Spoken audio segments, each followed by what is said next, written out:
श्री राम की जयंती का बहुत बड़ा उत्सव मनाया जा रहा है।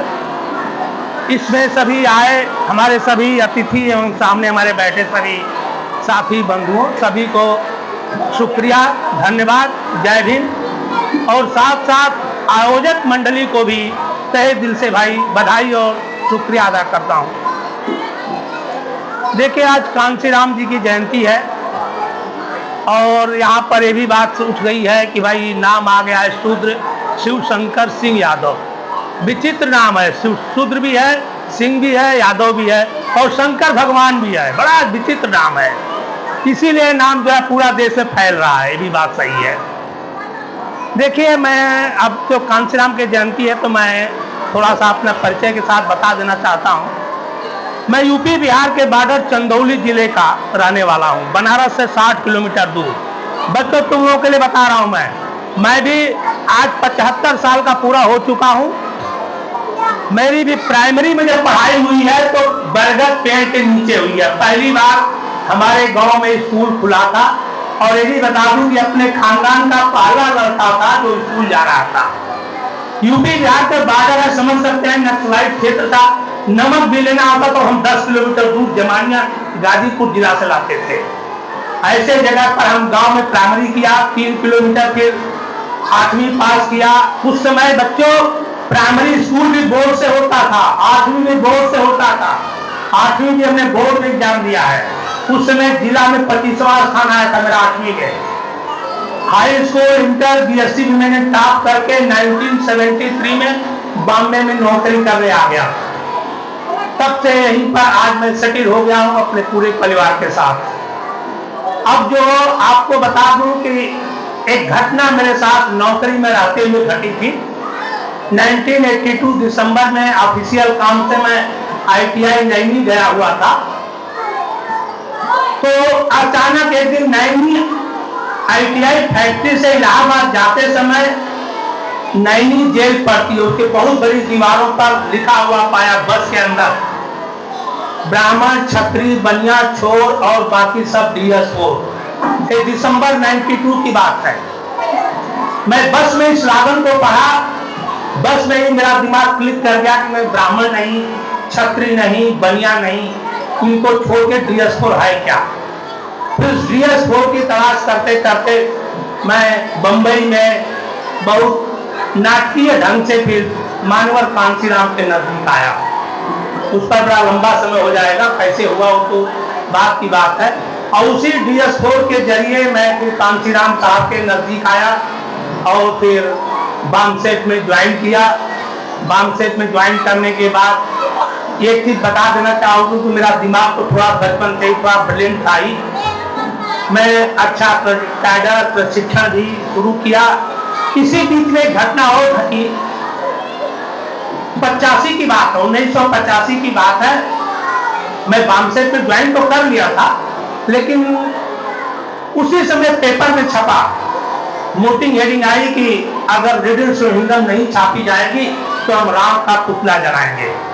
ये पेपर में पढ़ करके मैं बहुत ही आक्रोशित हुआ था, कौन पागल है जो राम का पुतला जलाएगा।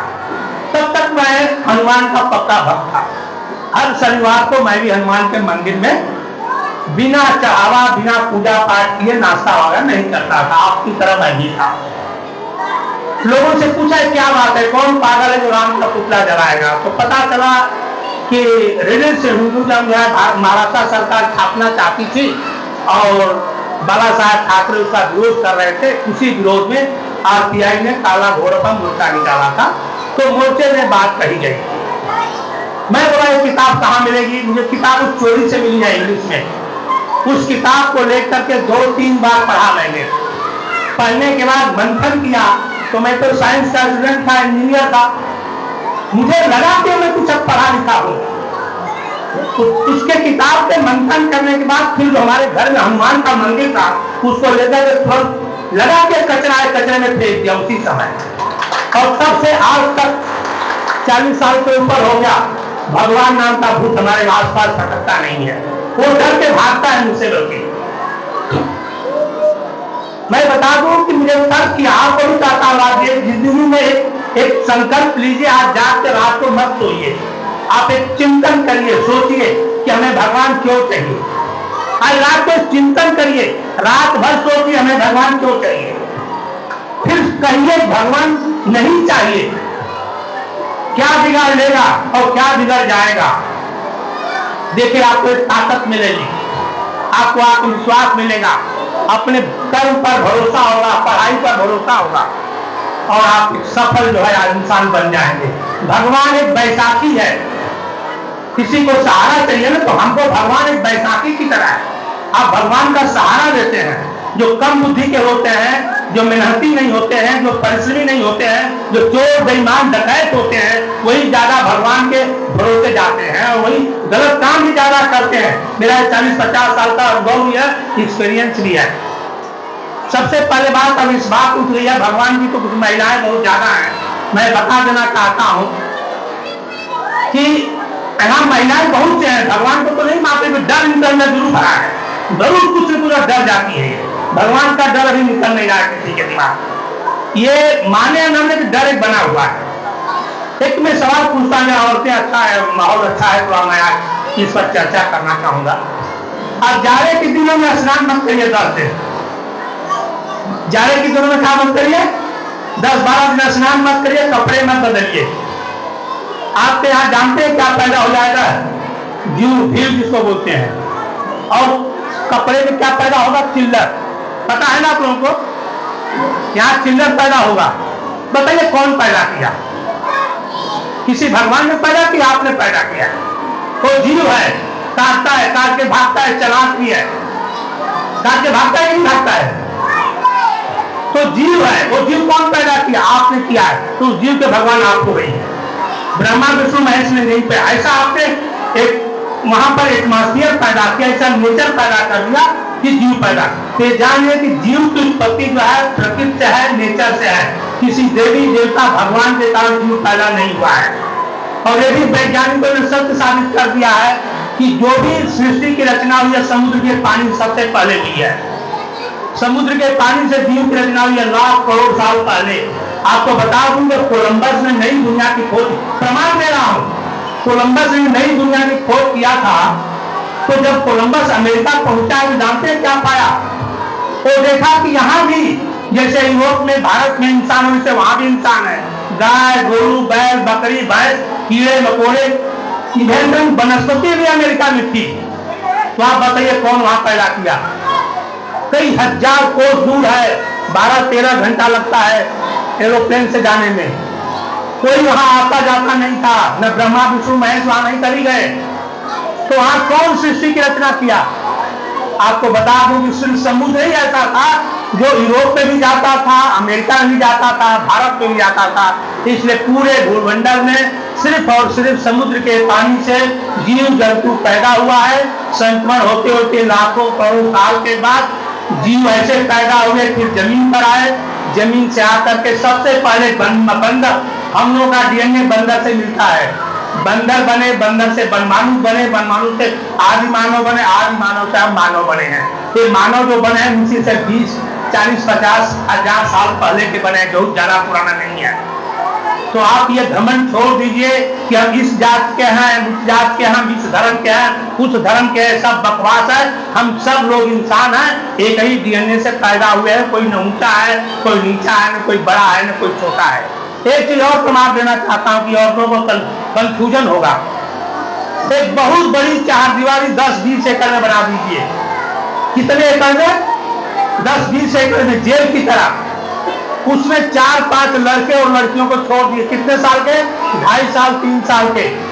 आप बताइए 2.5 साल 3 साल के लड़के लड़कियां उस चारदीवारी में जी जाएंगे कि नहीं जी जाएंगे? तो जी जाएंगे। कुत्ते बिल्ली के बच्चे जीते हैं ना, इंसान के बच्चे भी जी जाएंगे। चारदीवारी की बात कर रहा हूं, वहां किसी को मत जाने दीजिए, किसी से कोई मुलाकात नहीं है। वो बच्चे जब बड़े हो गए, 3-4 साल के लड़के लड़कियां और दोनों 10-12, तो बताइए किस धर्म के होंगे, किस जात के होंगे, कौन सी आस्था होगी? वो जानवर की तरह होंगे, कोई भाषा भी नहीं रहेगी। जैसे जानवर होता है वैसे बच्चा भी जानवर की तरह रहेगा। उसकी ना कोई भाषा होगी, न कोई धर्म होगा, न कोई जात होगी, न कोई आस्था होगा, न कोई भगवान होगा। होगा कि गलत बोला तो सही बोला, बताइए। नहीं, ये विश्वास कल क्लियर करिए। आज उन बच्चों में कोई देवी देवता भगवान आस्था रहेगी? वो भी जब बच्चे 18-12 साल के होंगे तो अपनी दुनिया बसा लेंगे, वो भी बच्चा पैदा कर लेंगे और अपनी जिंदगी बचा करके फिर अपनी भाषा, अपनी लैंग्वेज, अपना गृहस्थी, अपना दिमाग, एक पूरा शहर बसा लेंगे। आज ये प्रैक्टिकल करके देखा भी गया है।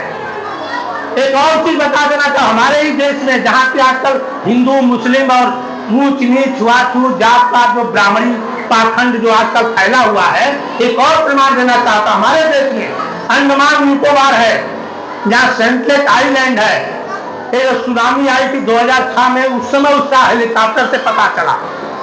अंडमान निकोबार हमारे ही देश का एक हिस्सा है।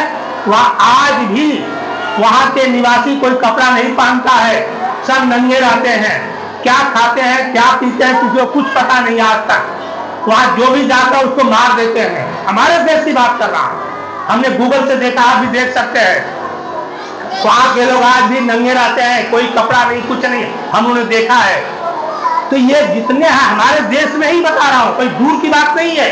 इसलिए आपके अंदर किसी तरह का अगर जात पात छुआछूत ऊंच नीच धर्म और किसी तरह के अगर आपके अंदर पाखंड अंधविश्वास है, चाहे देवी का, देवता का, भगवान का, उसको आज यहाँ हाल में छोड़ के जाइए। इनको हाल वालों को संभालने दीजिए, सभी देवता भगवान को ही छोड़ दीजिए। अब बोलिए हाल वाले तुम संभालो इनको, तुम देखो इनको क्या करना है, हम आज छोड़ के जा रहे हैं। आज छोड़ के जाइए, यहाँ लेके मत जाइए।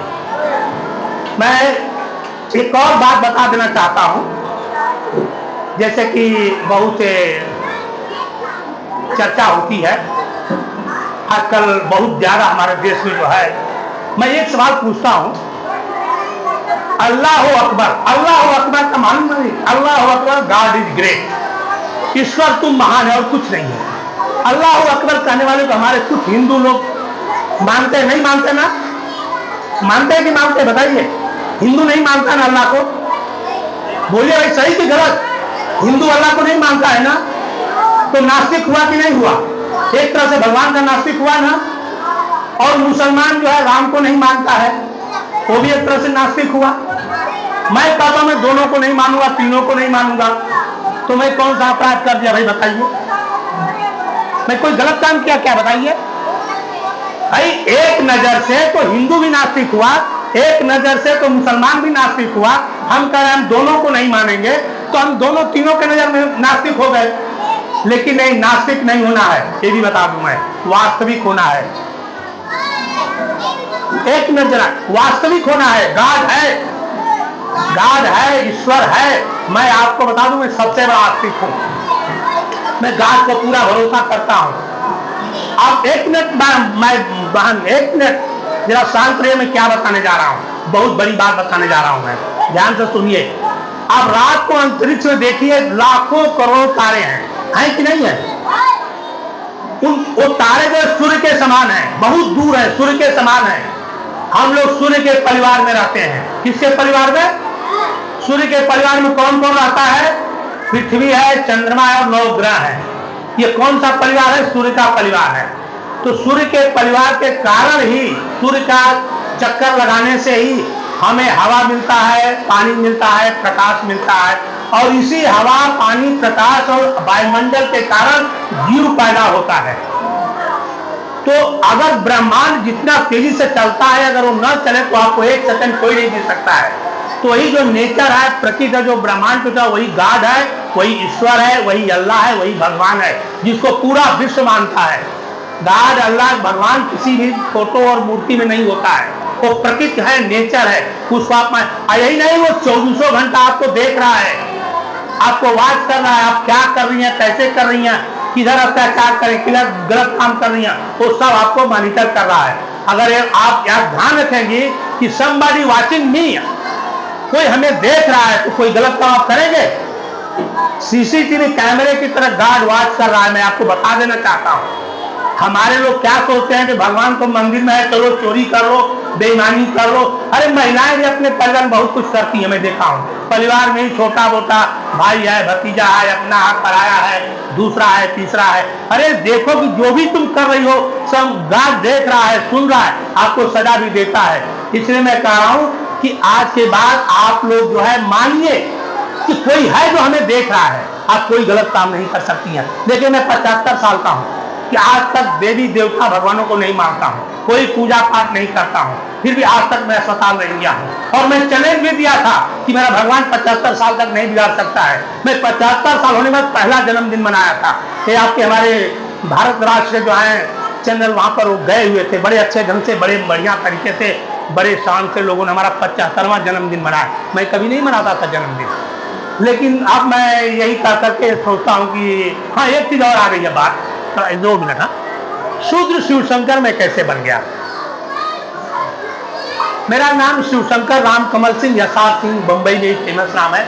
मुझे बेस्ट इंजीनियर का भारत सरकार का संचार से अवार्ड भी मिला है। मैं विजिलेंस अभी रात 400 क्लास 1 क्लास 2 अफसरों को बुक किया हूँ। CBI में 2 साल वहां भी मैं अवार्ड पाया हूँ। मैं जहां भी रहा वहां नंबर 1 पर रहा हूँ। इस नंबर 1 पर रहने का मेरे बाद में दिमाग में आता है कि भाई मैं ब्राह्मण और क्षत्रिय से नीच दुष्पापी क्यों हूं? इवन बाबा साहब अम्बेडकर आज तक इतना कोई विद्वान हुआ नहीं जो सबसे लोएस्ट पायदान पर थे। तो हम इतने मतलब हमने देखा है कि शूद्रों में ही जितने महापुरुष पैदा हुए हैं, आप संत रविदास को देखिए, कबीर को देखिए, पेरियार को देखिए, बाबा साहब को देखिए, ये जितने बड़े बड़े महापुरुष हुए हैं, फूले दंपति को देखिए, ये सब शूद्रों में ही पैदा हुए हैं। शूद्रों में ही महान पुरुष हैं। शूद्रों में ही हम तो कह रहे हैं कि शूद्रों में ही अच्छे गुण हैं, अच्छे विचार हैं, और ज्ञान और एक विज्ञान भी शूद्रों में ही है। हमने प्रैक्टिकल देखा, अनुभव किया है। मैं विजिलेंस में जो बुक किया हूँ, ज्यादा सवर्णों को ही बुक मिला, वही सब ज्यादा भ्रष्ट और आचरण करते हैं। हमारे लोग जो कभी भ्रष्टाचार करते हैं ना, तो किस सवर्ण के मानसिकता के अधीन रहकर करते हैं। मैं प्रैक्टिकल रिसर्च बता रहा हूँ। मैं इधर उधर की बात नहीं करता, मैं प्रैक्टिकल लाइफ में झेला है, देखा है, अनुभव किया है। तो इसीलिए हमारे लोग जो क्या था, सर्विस नाम छिपाते थे। तो मैंने ये तर्क किया कि भाई नाम क्यों छिपा, IAS IPS बन गए, फिर भी अपने नाम को छिपाते थे। उसके कारण मैंने जो है इस मिशन को चलाया। मैं बोला नहीं, हमें गर्व है कि हम शूद्र हैं, और इसलिए कह रहा हूं, एक उदाहरण देकर बंद करूंगा। आप बताइए, कुम्हार का लड़का 400-500 साल पहले कोई कारखाना नहीं होता, कुम्हार का लड़का ही रिसर्च करके बर्तन बनाता था। वही बर्तन जो है बावन ठाकुर चाहे हिंदू धर्म के लोग उसी में खाते पीते थे। अगर वो कुम्हार का रिसर्च नहीं करता तो किसी को रोजी रोटी कैसे मिलती? चमार का लड़का चमार पर रिसर्च नहीं करता तो किसी को जूते चप्पल कैसे मिलता? बढ़ई लोहार जितनी जातियां सब रिसर्चर हैं, वैज्ञानिक हैं, टेक्नीशियन हैं, इंजीनियर हैं। आप गलतफहमी में हो, कहा जाए तुम शूद्र हो, तुम सेवा करने वाले थे। अरे सेवा कहाँ हुआ? भी प्रोडक्शन क्यों नहीं कहते थे कि शूद्र के लोग इंजीनियर थे, प्रोडक्शन करता थे, टेक्नीशियन थे, रिसर्चर थे, और थे। हम लोगों की गलती कि हम उसको मान नहीं रहे हैं, स्वीकार नहीं कर रहे हैं। आप मानिए, स्वीकार करिए। ब्राह्मण, क्षत्रिय, वैश्य, ये तीनों कर्म करने का अधिकार नहीं है, इनको अकर्म कहा गया है, और कर्मशील हम ही लोग हैं। तो जो निठल्ले थे, परमजीवी थे, श्रमजीवी नहीं थे, वो कैसे अपने आप को उच्च बना लिया? जो खिलाया पिलाया जिलाया, जिसको जिलाया वही अपने को उच्च बना लिया, और जिसने जिलाया खिलाया उसी को नीच बना दिया। ये बहुत बड़ा दुर्भाग्य है। इसी दुर्भाग्य को पलटने के लिए मैंने एक मिशन चला रखा है, गर्व से तो हम शूद्र हैं। यही कहते हुए सभी को मैं चाहूंगा कि आप सभी को शुक्रिया, जय हिंद, धन्यवाद।